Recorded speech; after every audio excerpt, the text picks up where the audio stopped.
जय श्री राम, जय श्री राम, जय श्री राम। प्रणाम हनुमान जी। अरे बजरंगी, बहुत भयभीत और विचलित दिखाई दे रहे हो। एक नारी को अपने पति की मृत्यु के बाद कष्ट भोगने पर मजबूर कर देते हैं लोग, जैसे उसे सामान्य जीवन जीने का अधिकार ही नहीं। मेरी गली में एक लड़की रहती है, सुनिधि, जो सिर्फ 22 साल की है। अभी 3 महीने नहीं हुए उसकी शादी हुए और वो विधवा हो गई। अब उसके ससुराल वाले उसे जिस हालत पर रहने पर मजबूर कर रहे हैं, मुझे गुस्सा भी आता है और तरस भी। तुम्हारा इस तरह भावुक होना स्वाभाविक है बजरंगी। इस परिस्थिति के विरोध करने से शक्ति आती है। बजरंगी, मैं तुम्हें एक ऐसी ही स्त्री की कथा सुनाता हूँ। क्या चाहा था और क्या हुआ? अरे 2 बेटे थे, चौड़ी छाती करके चलते थे हम, पर इस करण ने हमें बीच में ही धोखा दे दिया। अभी 3 महीने पहले की तो बात थी। इस पूरे इलाके के लोग कहते थे कि मैंने दिल खुलकर नहीं, दौलत लुटाकर अपने बेटे की शादी की है, और मेरा बेटा मेरी सारी खुशियां लेकर चला गया। ऐसे कदम पड़े इस करमजली के, लाए थे गृहलक्ष्मी बनाकर और आई काल बनकर। ऐसे फूटे भाग लेकर आई है, पूरे घर की नींव हिला दी। धोखा तो हमारे साथ हो गया है। खूब जन्म पत्रिकाएं मिलाई थी उस कलमुहे ने।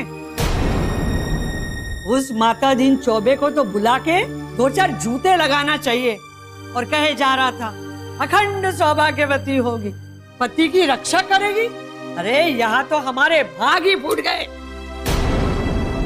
अरे शंभू जी हुकुम। बहुरिया का सब इंतजाम हो गया? जी साहब। माँ जी, आप साथ ले जाइए बहू को और अच्छी तरह समझा दीजिए कि अब इसे बाकी जिंदगी कैसे गुजारनी है। बहू, चल इसे ले चल।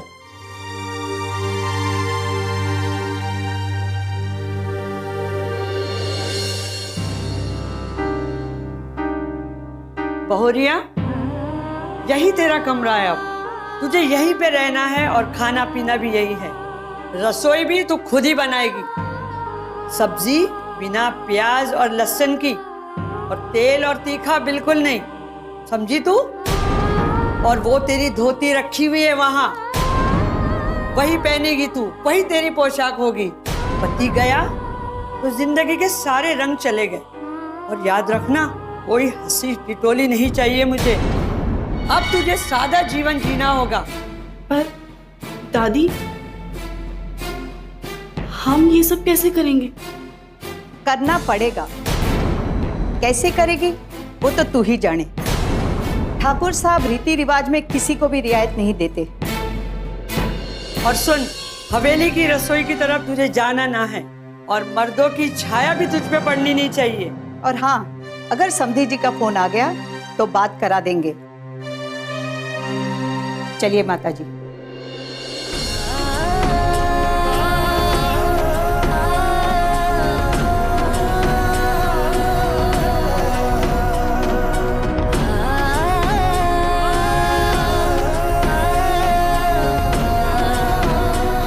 बेटा, बहुत स्वादिष्ट।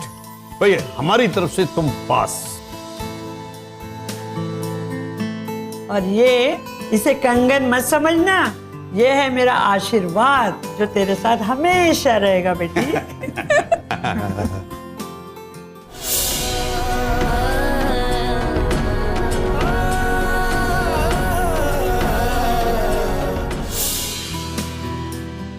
ये देखो।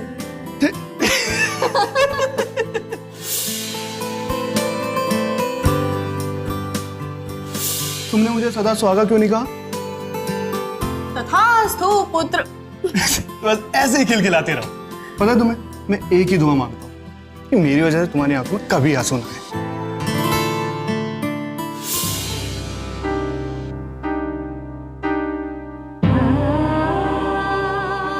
बेटा,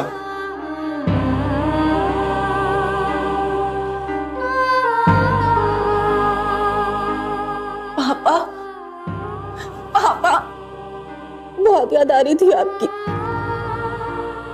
मुझे भी तुम्हारी बहुत याद आ रही थी मेरी बच्ची। माँ, ये क्या हाल बना रखा है बेटा?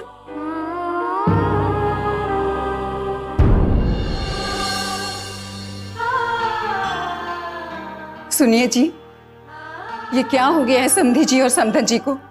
ये कौन से जमाने में जी रहे हैं ये लोग? मुझे बात करनी होगी बलराज सिंह जी से। अभी इसकी उम्र ही क्या है? अभी इसके हाथों मेहंदी भी नहीं उतरी है। मम्मी, आप ऐसा कुछ मत करना। जैसे भी होगा ये जिंदगी काट लूंगी, मैं रह लूंगी। प्लीज। तू तो बस चुप कर, चल मेरे साथ।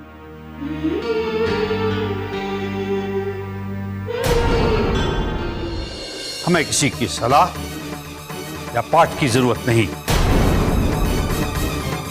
मुग्धा हमारे घर की बहू है और हमें इसे अपने यहाँ कैसे रखना है हम ये अच्छी तरह जानते हैं।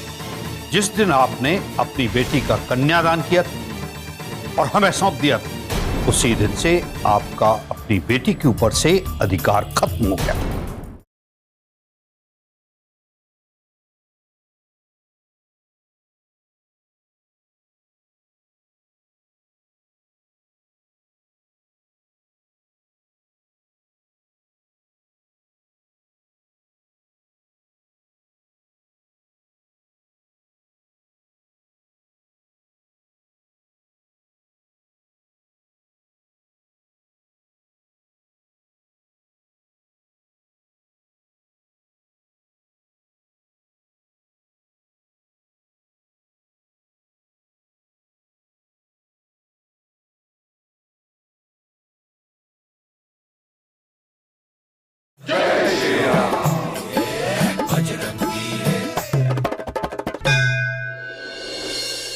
ठाकुर साहब, ये किस जमाने की बात कर रहे हैं आप? अरे दुख सबके घर में आता है, लेकिन मरने वाले के साथ जीवन खत्म नहीं हो जाता। ये मुग्धा को क्यों सजा दे रहे हैं आप? पूरी जिंदगी उस कोठरी में रहने का मतलब है उम्र कैद वाली बात। अरे मायके में तो उसने अपने हाथ से पानी तक नहीं पिया।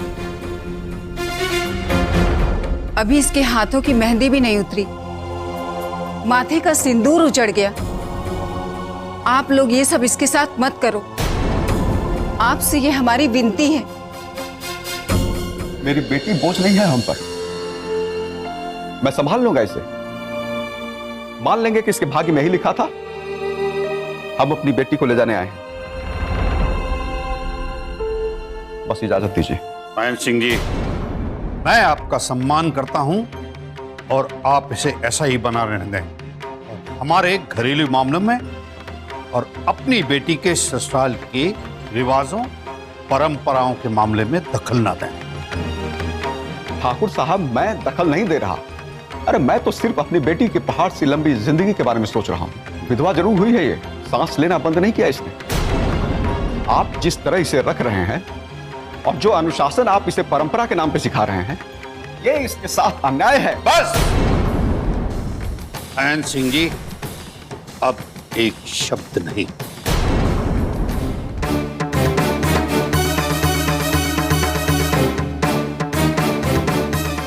हमें किसी की सलाह या पाठ की जरूरत नहीं।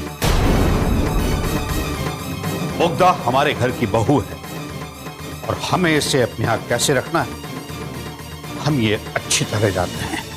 जिस दिन आपने अपनी बेटी का कन्यादान किया और हमें सौंप दिया उसी दिन से आपका अपनी बेटी के ऊपर से अधिकार खत्म हो गया।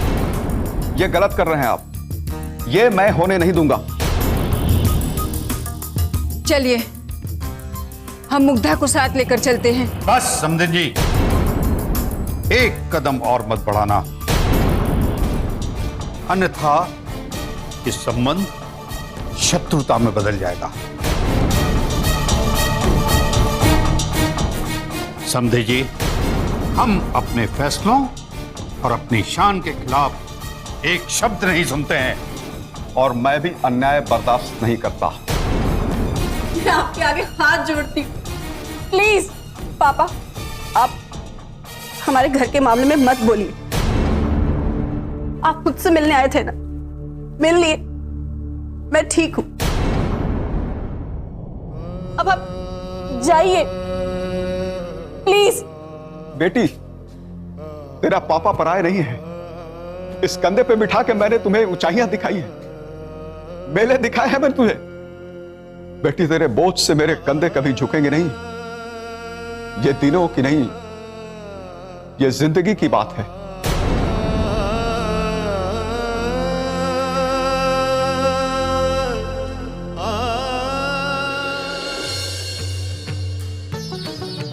हे हनुमान जी, संकट मोचन, हम आपका ही सहारा।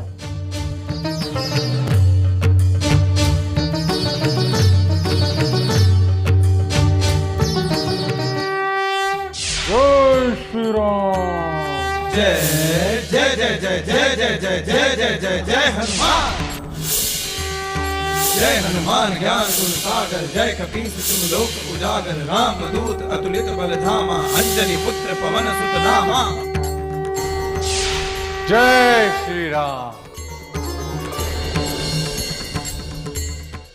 देखिए पंडित जी, ये ग्रह नक्षत्र वगैरह ये क्या होते हैं, ये तो मैं कुछ जानता नहीं। आप तो सीधे सीधे हमें ये बताइए कि हमारे घर में ये सब क्या चल रहा है और उसका क्या उपाय है, बस। देखिए जजमान, नीचे धरती ऊपर आसमान, और बीच में हमारे कर्मों का लेखा जोखा। और अब इस लेखे जोखे में आपके साथ है धोखा। धोखा? कैसा धोखा? जाने अनजाने आपको आपके कर्मों का फल मिलता रहता है, उसी से आपकी दुर्दशा और सुदशा चलती है। अब अगर आप अपनी दशा सुधारना चाहते हैं तो सुंदरकांड का पाठ करवाइए और अपने पापों का लेखा जोखा सुधारिए। हाँ हाँ।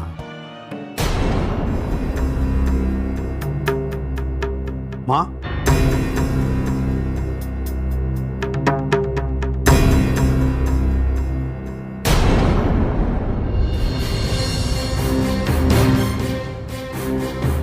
कहाँ जा रही है तू? मंदिर? अरे तुझे मना किया था ना, इधर उधर घूमना नहीं। कल मुही कही की तेरी काली छाया उस कमरे तक ही रख। अरे माते, कर दी ना पुण्य की हानि, तो खा दिया बालिका का हृदय। आइए मेरे साथ। माते, दिल में तो राम बसते हैं, प्रभु राम, तो इसलिए कभी भी हृदय नहीं दुखाइए किसी का। देखिए जजमान, अगर घर में सुख, शांति और लक्ष्मी का निवास चाहते हैं तो किसी का दिल ना दुखाएं और सुंदरकांड का पाठ करवाएं।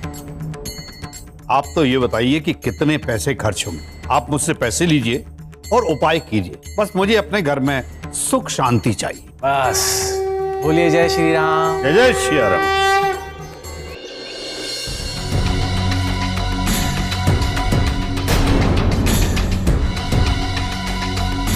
दादी! अरे पगला गई है क्या? हाँ, डरेगी क्या मुझे? दादी, आग लग गई थी।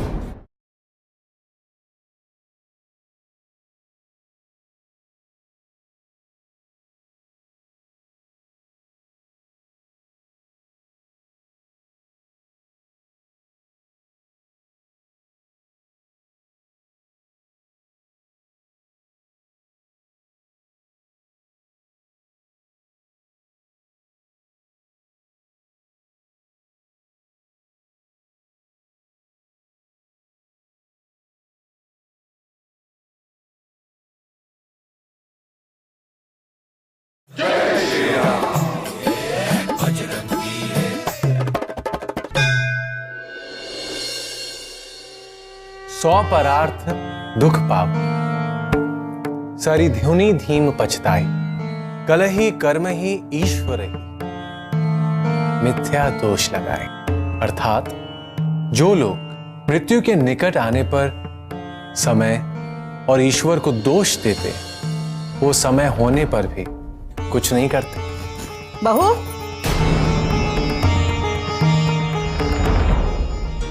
कहाँ जा रही हो? तुम्हें समझ में नहीं आता कि तुम्हारा इस तरह आना जाना मना है? जाओ अपने कमरे में। आओ सौम्या, बैठ जाओ आराम से। तू तो उससे बचाकर और अपना ख्याल खुद रखना चाहिए। उसका साया भी तुझ पे नहीं पड़ना चाहिए। आने वाले इस घर के वारिस पे बहुत बुरा असर पड़ सकता है। पंडित जी, आप आगे पढ़े।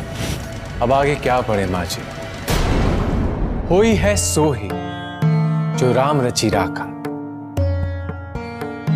माँ जी, सबसे बड़ी आराधना है प्रसन्नता को बांटना। ये मिथ्या रिवाजों को छोड़ी, किसी को दुख पहुंचाना पाप है।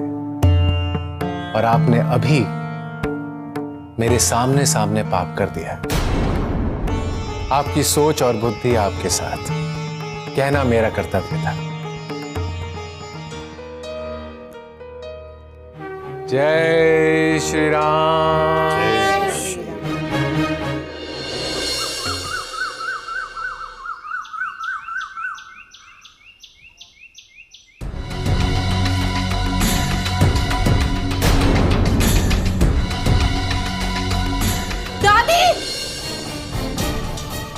अरे पगला गई है क्या?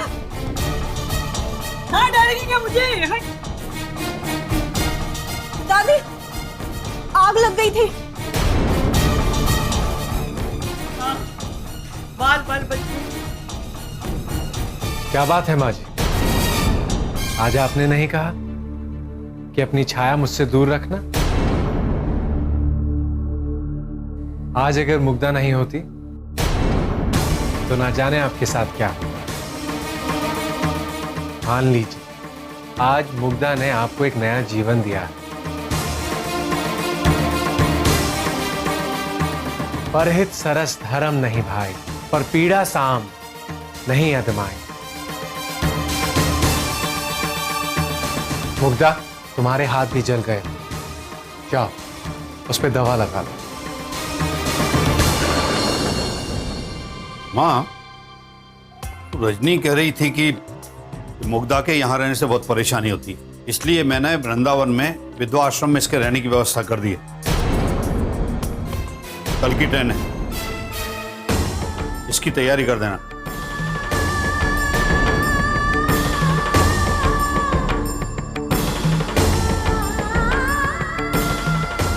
चलो।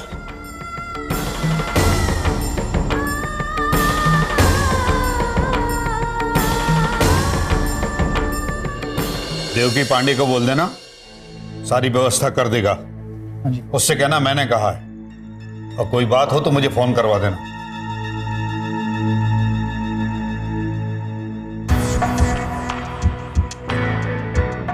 अस विवेक राखो मन माहि, तुम कहां जग दुर्लभ कछो दुर्लभ बनाए। और हो एक आसीसा मोह अपरिहति गति, होई है तो। चलिए, अब गाड़ी का टाइम होगा।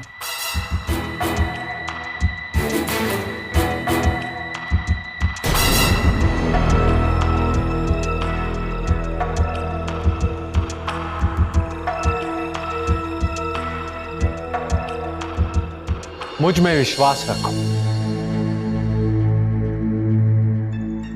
और फिर तुम्हें कभी कोई मुश्किल नहीं।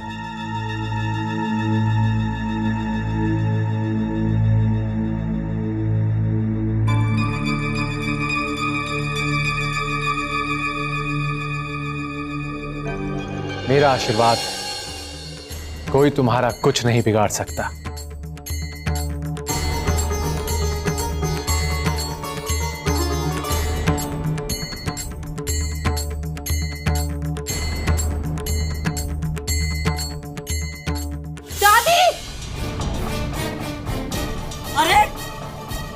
गई है क्या? हाँ, डरेगी क्या मुझे? दादी, आग लग गई थी। रुको मुग्धा, तुम कहीं नहीं जाओगे। ये तुम क्या कह रही है माँ? यही जो मुझे बहुत पहले कह देना चाहिए था। माँ, आप ये सही नहीं कर रही हैं। जो सही है वही मैं कर रही हूँ बेटा। ये सब मेरे साथ बीत चुका है बेटा। क्या तू चाहता है कि मुग्धा भी ऐसा जीवन जिए? बलराज, इसे एक बार एक बेटी की नजर से देख, तेरा कलेजा छलनी हो जाएगा बेटा। इतना पत्थर दिल मत भर। माँ, ये हमारे घर की परंपरा है जो सदियों से चली आ रही है। यही परंपरा ने तो मेरा जीवन तबाह कर दिया। क्या तू भूल गया बेटा? इतनी तकलीफों से तुझे बड़ा किया है मैंने। क्या तुझे अपनी माँ का दर्द दिखाई नहीं देता बेटा?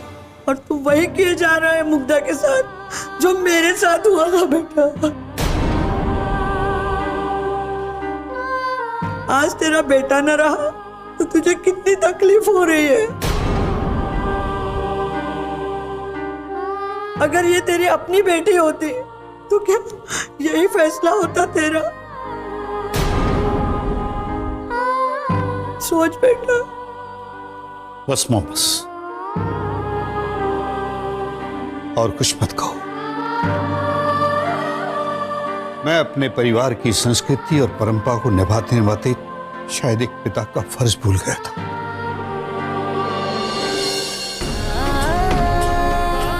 जो आज आपने याद दिला दिया।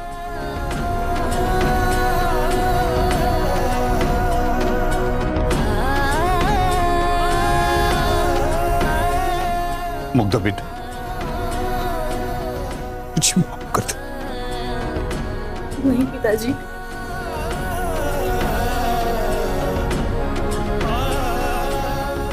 तू कहीं नहीं जाएगी, यहीं रहेगी हमारे पास।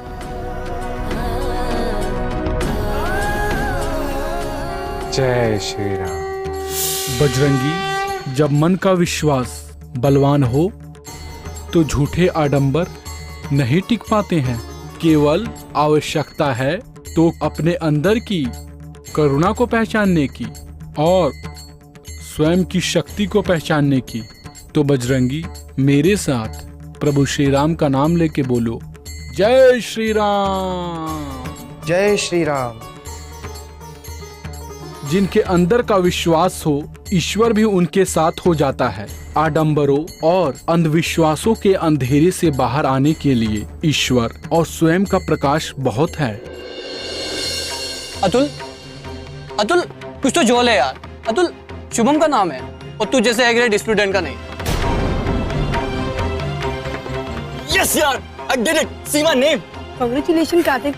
ओए मेरे स्कॉलर। नेवर माइंड यार, एडमिशन तो अगले साल भी हो जाएगा। अरे तू क्या उदास उदास से घूमता रहता है बे? और ये जो स्मार्टनेस होती है, ये सिर्फ बुक्स घोट कर पीने से नहीं आती मेरे भाई। इसके लिए तो कुछ और ही चाहिए। बताऊं क्या? जुगाड़बाजी। ये समझा? चल कोई बात नहीं, नेक्स्ट ईयर तक समझ जाना।